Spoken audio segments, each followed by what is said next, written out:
to the BJ Show. Let's rock and roll. Rock and roll. Come on, everybody. Let's lose control. Brad and John never wants to follow. Yeah, ready for the ride. It's the BJ Show. BJ Show. It is the aforementioned show. This is the BJ Show. Hard to believe we're almost halfway through April 14th. It's the date. TGIM. Thank God it's Monday. I didn't originate that. That's actually a Sam Walton thing. Did you know that? Did you know that about Sam Walton? Yeah, you've told us that several times on the show, Brad. I didn't know it until you told us on the show. I'm sorry, I'm a boring guy, John. By the way, over the weekend, there's another word that has popped up that I noticed that you and I mispronounce, but I have caught this years ago and tried to atone for my sins, but John, you have not. We'll talk about that. Is it Schroer? No, I just... Or is it McCluskey? No, it's see, my deal is when I can't pronounce a name like, what's his name? Nick Schroer, is that Schroer? Yeah, you just make up a brand new name. Brad, what's the word that I mispronounce? We'll talk about it in B Block. That is, I love it. I love a teaser. It's called quarter-hour maintenance, if you want to know the truth. That's a radio term. Okay, that is John Combest. Spell his name, Combest. Why spell his name? Because you need to type that in the computer, put that into your smartphone, Combest, put a John in front of it, a .com after it, you got johncombest.com.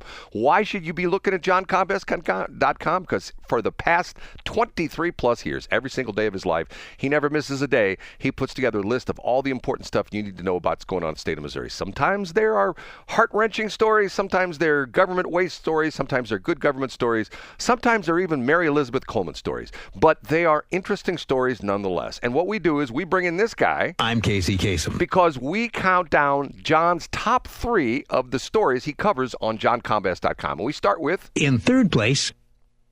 Brad, I need you to go to the deep catacombs of your mind. Back when you were a dispatcher. Picture some of those grizzled cops that you worked with. You know, they might be driving around town and they catch the disgusting odor of patchouli oil, and they see some Grateful Dead decal, and they go into some dive, and there's a bunch of potheads sitting around. They crack some skulls. They throw some disgusting, stinky potheads in a paddy wagon, take them to the station, book them. You know, it's a pretty good day for some of those grizzled cops that you know. Then you go fast forward a couple decades. Those same cops are sitting in an armored vehicle, but they're running drugs, Brad. They're running them maybe to Mexico. Tijuana? No. Mexico, Missouri. That's right. Former law enforcement officials now finding a second career as security workers for the cannabis industry. This story brought to us over the weekend by Hannah Wyman. She's the retail reporter at the St. Louis Post-Dispatch. Here's the headline. Company hires retired cops to transport weed and cash around Missouri. So these security companies, most of which are national and based in other states, started Missouri operations when Missouri began legalizing, quote unquote, medical marijuana, and then free use cannabis, recreational, good old adult use cannabis. These security companies go out and recruit and hire former police officers, because cops know about security, right? Brad, it brings up one of your favorite stories, and I think a lot of folks who are listening now because of our improved and larger broadcast signal haven't heard your story before, Brad. What would have blown your mind when you were graduating from high school many years ago? No, John, I won't get into that. You always make fun of me for that. No, I don't make fun of you. I think a lot of people haven't heard the story, Brad. Well, I'll say it for you. If you were sitting at graduation and somebody told you that in Missouri you could just go to the neighborhood drive-thru and order some marijuana, go bet on sports, you know, all these other things, an 18-year-old Brad Hildebrand would have had his mind blown. But that's the country and the state that we're living in today, Brad. Well, so it's a pretty interesting story. And you might have already known this, Brad, but I didn't even think about this until I read this Hannah Wyman story, that I guess as part of the constitutional amendment, there was 73 trillion pages that's now in the Missouri Constitution about free use cannabis, is that you can't just open a cannabis store and then transport the weed here and there just willy-nilly. I guess if you're going to be a transporter of cannabis, of course you have to have some sort of state license. Were you aware of this, Brad, or am I the only person that was in the dark about this? John, you're being facetious again. And by the way, you missed the I'm not, Brad. I'm serious. I didn't know that you had to have a specialized cannabis license. Oh, yeah, all sorts of crazy stuff. And by the way, you missed two things with the 18-year-old Brad, casinos and lottery. Because remember, back in the day when I graduated from high school. That's right, yeah. There were there was no lottery when you were in high school? No, the lottery is... My God, Brad. Jeez. 89 years old, John. John, 89. I forgot your kayfabe age. Mine. It's 89 years old. See, what's interesting about this is I deal with a banker. And I don't know if he would want me to say this on the air, but there's a certain bank in St. Charles County that does take marijuana cash. And I have sat in his office and asked him this question, and he will not answer. Because of the fact that, and if you know the crazy thing about this is, the problem, it's the same thing we have with the FCC. The billboard industry is making a fortune with the cannabis stores. Drive up and down any of the interstates. Yeah, it's disgusting. I was thinking of that yesterday. They're all over 364. They're all over everywhere. And matter of fact, it's gotten to the point where if you are in the billboard industry, all you have to do is make 2 sales calls, one to an attorney, one to a cannabis place, and you've made your quota for the month. Because that's all there are anymore. Billboards for attorneys, billboards for cannabis. Okay, the deal on this is, with the FCC, we have a federal license. The banks have a federal charter, the FDIC thing. And because of the fact that even though Missouri has deregulated marijuana, the federal government has not. And it still is a crime to sell marijuana, according to the feds. But the problem is the banks won't touch the cash, most banks at least, because that would be like, Joe Hoodlum saying, hey, I just robbed a bank and I want to deposit my money. I robbed a little old lady. Here's her nickels and dimes. Right. I want to deposit the money I stole from my next door neighbor. Yes, I broke into their house and broke into their safe and got $10,000 worth of deposit. If the banker knows the money has come from ill-gotten gains, it's against the law for the banker to take the money. Okay, that's the way the law works. And the crazy thing about this is there was an interesting story years ago when this first started in Missouri. There was a lady in Denver who used to be in the banking industry who figured out some way to get around this. And she, when the marijuana places first opened up in Missouri for medical stuff, she figured out some way around this, and she would have her own armored car, which would drive almost like on a daily basis, drive from Denver and hit all the marijuana places in the Missouri and then drive the cash back to Denver, where would she deposit it in a bank in Denver. The only problem was the armored car got pulled over several times in some county in the middle of nowhere in Kansas, and they confiscated the money because essentially the local sheriff was like, yeah, you guys are breaking the law because that's marijuana money. It's just drug money, and that money got confiscated, right? That was a big deal, wasn't it? It's crazy stuff. It just, once again, it doesn't make any sense. Now, I have been told in certain cities, and matter of fact, someone told me that in Springfield and also someplace down near Cape Girardeau, there are radio stations running marijuana ads. The FCC does not tell us we can't, but it's one of those things where you don't want to be in the situation where you come up for a license renewal and the FCC says, oh, by the way, we listen to your station. You're running ads for an illegal national substance, which we deem to be against the law. Thereby, we're thinking about not renewing your license. That's why most radio stations won't touch it. Anyway, that's the whole stupid story. By the way, I forgot to mention this at the top of the hour. And John, excuse me if I break into your top 3. My old partner from the BS show and your friend, Shelley, she's a wonderful person. She's having surgery again today. She's been in the hospital for 2+ weeks, and now she's back under the knife again today. 9:30 this morning. If you're a religious person, prayer. If you're not a religious person, positive thoughts. Okay, John, I'm sorry to break up the pace there, but I just saw my note and I forgot to do it. You forgive me? Yeah, Brad, of course. I know that she was, at least she got to go home for the weekend though, right? Yeah, a lot of fun that was. Okay, here we go. Up a notch to number 2. A story from the Kansas City Star that I feel like is missing a few details, but we'll run through it anyway here, Brad, because I think it's got Missouri and national relevance. The headline from a gentleman named Nathan Pilling: 43 visas revoked. Northwest Missouri State students told to leave the U.S., quote, immediately. For folks who aren't familiar with Northwest Missouri State University, it's up in Nottoway County. So if you go to almost the extreme northwest corner of the state, almost as far northwest as you can get, there's a city called Maryville, Missouri, and that's where Northwest Missouri State is. 43 visas have been revoked. Now, according to this piece, which cited Northwest Missouri State as being their source here, there are 5 of the people are current students that got their visas revoked, and the remaining 38 are, quote, optional practice training students who graduated but remain in the country for employment associated with their visas.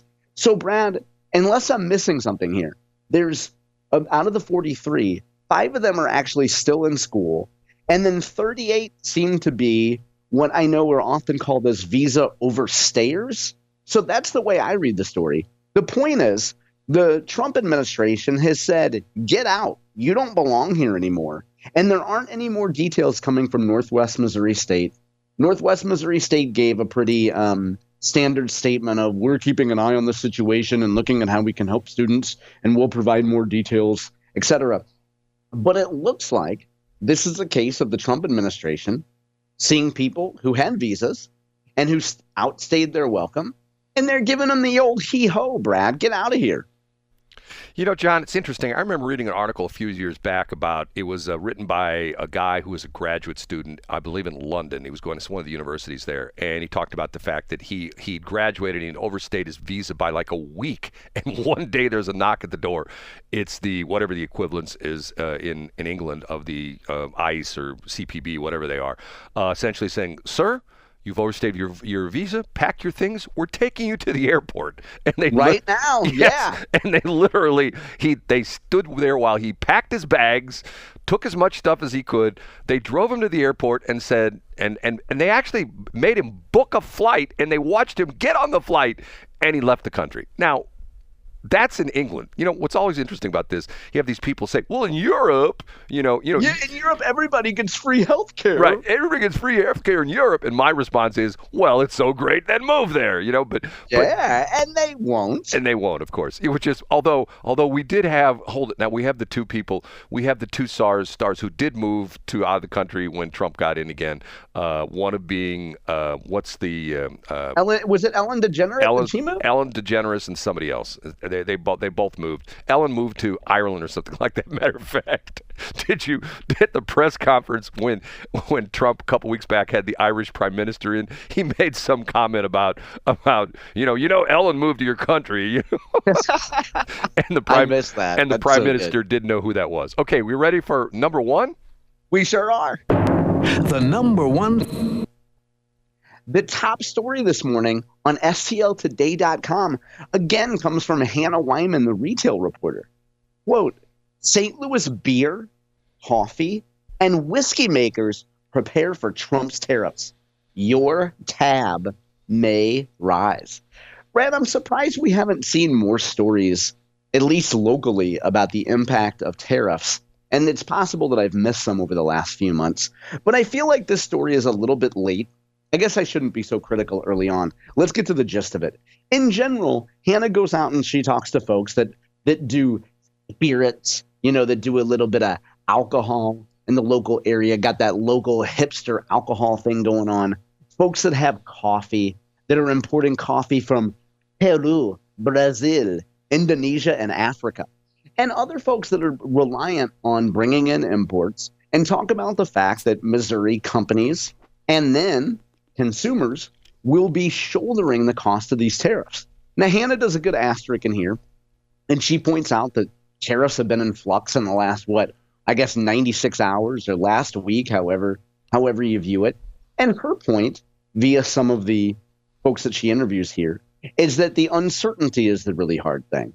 It's one thing to have to deal with a tariff and work that number into your budget as cost of doing business. But it's another thing to have tariffs that are here 1 minute and gone the next. And that's what these business owners are complaining about. So I would imagine, Brad, that through the rest of these industries, after this post-dispatch story, you're going to have more Me Too follow-up stories from other local news outlets about how terrible Trump's tariffs are for Missouri and St. Louis consumers. John, let me ask you a question. In the past week, how have the tariffs impacted you? Not at all. Okay, I'm the same way with me. I'm going like, I went to McDonald's last night, had the $5 value meal. It was still $5, and it was still the exact same meal I had before. Although they didn't fill my soda cup up with Diet Coke as to the top. It was about an inch below, and I felt a little bit, maybe that was a tariff thing. You got shorted there, Brad. I got shorted. Everybody's like got their panties in a bind over this, and it's to the point where like now, and I know people are going to say, well, you don't understand because of the fact it's going to take a while. Okay, let's talk about gasoline for a minute. When some Arab sheik fires a missile at somebody else in Arab and they knock out an oil well, overnight the gas price jumps by 20 or 30 cents. You know what I'm saying, John? Absolutely. I know exactly what you mean, Brad. Because John knows this because he follows the markets. You're not a commodities guy. Are you doing any commodities at all? I would say right now, no, Brad. But yeah, I'm generally not. I don't trade commodities. And remember, I rub a couple nickels and dimes together for my retirement account. I'm not like a trader or anything. Brad. But yet you look at the market and the commodities markets has it. Yeah, I know what I have a pretty good sense of what oil did overnight. Yeah. Right. Okay. If you go to Walmart, I would be willing to bet that nobody is going, oh my God, since the tariffs are up, my loofah sponge is now $3. It used to be $1.50. And see, I don't know. And Brad, hold on. Let me interrupt. And you mentioned this last week too, and I think you're right, and I think it's important that how many times have we heard talk about tariffs and it's dominated the news?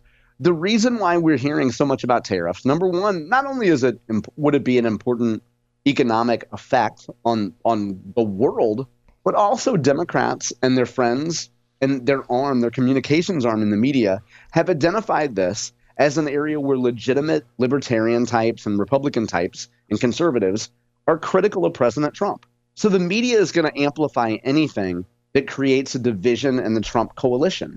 And tariffs are as good as an opportunity as any. Well, the problem on this is the other thing. I think it shows the light on the fact that like Trump says, and I'm not trying to be a Trumper, but he has pointed out the fact that there are some very unequal tariff practices between the United States and our country where we come out on the short end of that stick. I think wasn't the number that he kept throwing out that I did some research and he was correct that dairy products exported from the United States into Canada has like a 262% tariff or some crazy thing like that. Yeah, it's something absurd. Yeah, and there's a lot of examples like that, Brad. And to the point where he went through a list of if we export our stuff to whatever this country, they charge us 22% tariff. And the crazy thing about this is that to a certain extent the United States has just sat back and saying, okay, whatever. So not to be a Trumper. As a matter of fact, I get a. God, you're such a Trumper, Brad. John, can I tell you, last week, and by the way, I missed on Friday, and boy, I had just an S show Friday, which is a whole nother story. But and I missed you, John. How about that? Well, I missed you too, Brad. I did.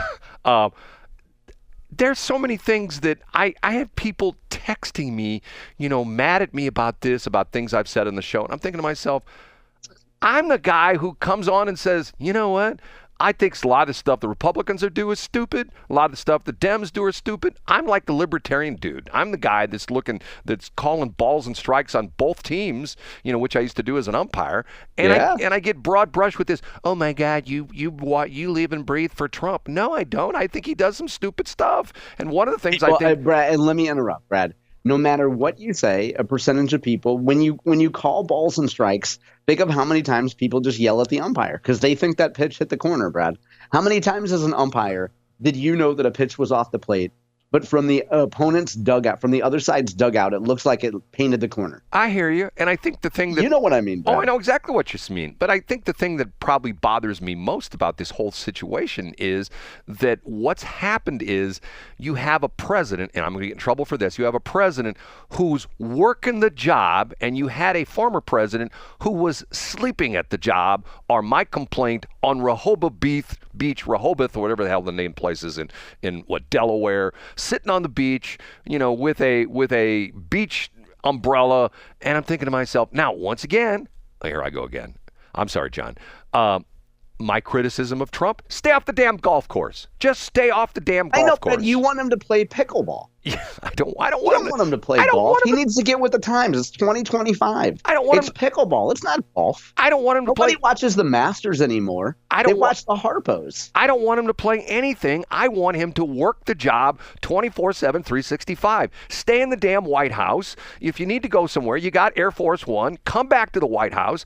John, once again, I say, if someone said to you, hey, John, you can live out where you live out in West County, or you can live in the White House where you've got security and you've got meals and you've got servants, which one are you going to take, John? I would take the Miss Augusta. No, you wouldn't. I won a trip. I went to the Connellsville Weldon Spring Chamber of Commerce, and I had Molly Dempsey pick a certain thing. We kind of rigged the thing, but I won a night at Miss Augusta. And I was disappointed because I thought I got to win a night with Miss Augusta. I thought it was a beauty pageant thing, but it turns out it's just a dang boat. It's a boat, yeah. Okay, we have to take a break.